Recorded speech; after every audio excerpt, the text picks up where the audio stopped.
Hey there, and welcome. Have you ever stopped to think about what's actually going on in your head when you choose one product over another? Well, today we're going to crack open Buyology, Martin Lindstrom's fascinating dive into the secret forces that drive what we buy. And we're going to start with a question you probably think you already know the answer to. Right? We've all seen them. Those pretty gruesome graphic health warnings they slap on cigarette packs. The goal seems totally obvious: scare people so much they quit. But here's the real question: do they actually work? Well, in one of the biggest neuromarketing studies ever done, the answer was a huge, shocking no, not at all. When researchers put smokers inside brain scanners and showed them these warnings, they found something mind-blowing. The labels didn't stop them. Get this, they actually lit up the craving centers in their brains. They basically acted like a mini commercial for cigarettes. So, how is that even possible? How can a warning that's designed to push you away actually end up pulling you in? Well, to get our heads around that, we need to look at the science they use to figure this out. We've got to look at your brain on marketing. Okay, so the secret sauce here is something called neuromarketing. And this isn't your typical focus group. It's not about asking people what they think they feel. Nope.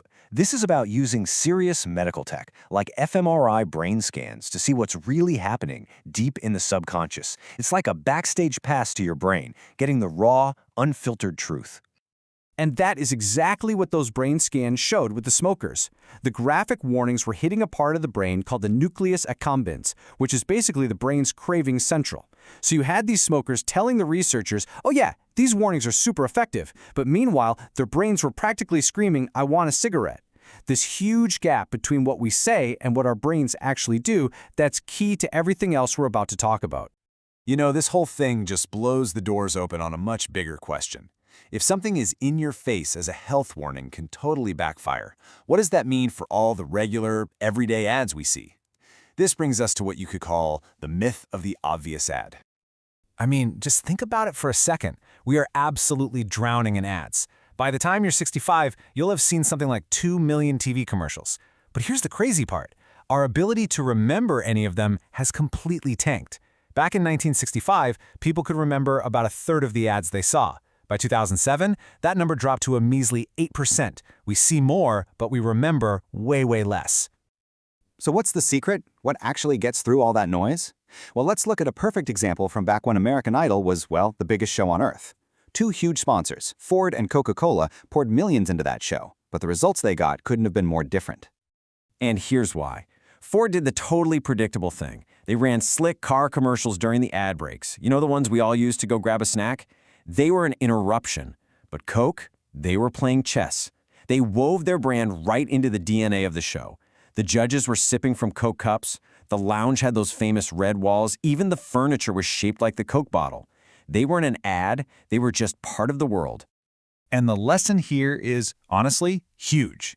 If a brand isn't part of the story, our brains just tune it out. We treat it like static. Ford made a multi-million-dollar mistake thinking that just showing up was enough. Coca-Cola proved that you have to be part of the main event to actually be remembered. So it's not just about what we see, right? It's also about what we do. Turns out some of the most powerful marketing forces are the little habits and rituals we don't even realize we have. Let's talk about the incredible power of rituals. Okay, think about this. Why do people all over the world, without even thinking, stick a wedge of lime in a bottle of Corona?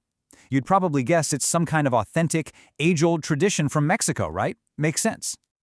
Well, the real story is way simpler and a whole lot newer.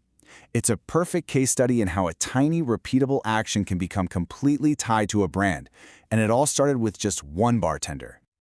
That's the whole story. It wasn't some deep cultural tradition. It was literally a bet. Back in 1981, a bartender made a bet with his buddy that he could start a global trend just by putting a lime in every Corona he served. People saw it, they copied it, and it just took off like a rocket. And this is why these brand rituals are so incredibly powerful. They do more than just sell something. They create this weirdly deep emotional connection. It gives us a sense of control, of participation. That simple little action makes the product feel more satisfying, more memorable, and kinda uniquely ours. And once you start looking for these, you will see them everywhere. Think about twisting open an Oreo before you dunk it, or that slow two-step pour for a Guinness, pouring cider over ice. These aren't just directions, they're rituals that turn a simple product into a whole experience. Okay, so let's recap for a second. We've seen how our brains can get tricked, how we automatically tune out obvious ads, and how these little subconscious rituals can guide our hands. With all that in our back pocket, let's look at how knowing this stuff can change how we see the world, and maybe even the choices we make. All right, let's bust one more huge marketing myth, the old classic, sex sells. You know the idea, put someone really attractive next to your product and boom, sales go up. But just like with those cigarette warnings, the science tells a very, very different story. Researchers have a super cool name for this. They call it the vampire effect. The idea is that really provocative or sexual imagery is so distracting that it basically sucks the life out of the actual product. We remember the racy ad, sure, but we have absolutely no clue what it was for. The vampire just drained the brand of all its power. So all of this, the cigarettes, the ads, the rituals, it all comes down to one single mind-blowing number, 90%. That's roughly the percentage of our buying decisions that are driven by our unconscious mind. Just let that sink in. For every 10 things you buy, 9 of them are being chosen by the subconscious, automatic part of your brain. So, if we're not consciously in the driver's seat, then who is?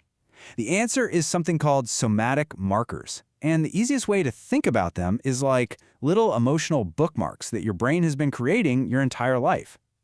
Every experience, every feeling you've ever had with a brand gets filed away as a shortcut to guide your decisions in a split second. Here's how it works in the real world. Let's say when you were a kid, your mom always made you peanut butter sandwiches with a certain brand. You remember that feeling, right? Comfort, safety, home. Flash forward 20 years, you're in the grocery store, maybe you're on your phone, not even really thinking about it, and your hand just grabs that same jar. You didn't decide. A somatic marker did it for you. It was a quick, emotional instinct, not a thought-out choice. And that's really the core of it all. Understanding these hidden forces isn't just about cool marketing facts. It's about being more aware of ourselves. It gives you the power to pause, just for a second in that grocery aisle, and ask yourself a really important question. Did I actually choose this? Or did some dusty old emotional bookmark in my brain just make the choice for me? It's definitely something to think about, right?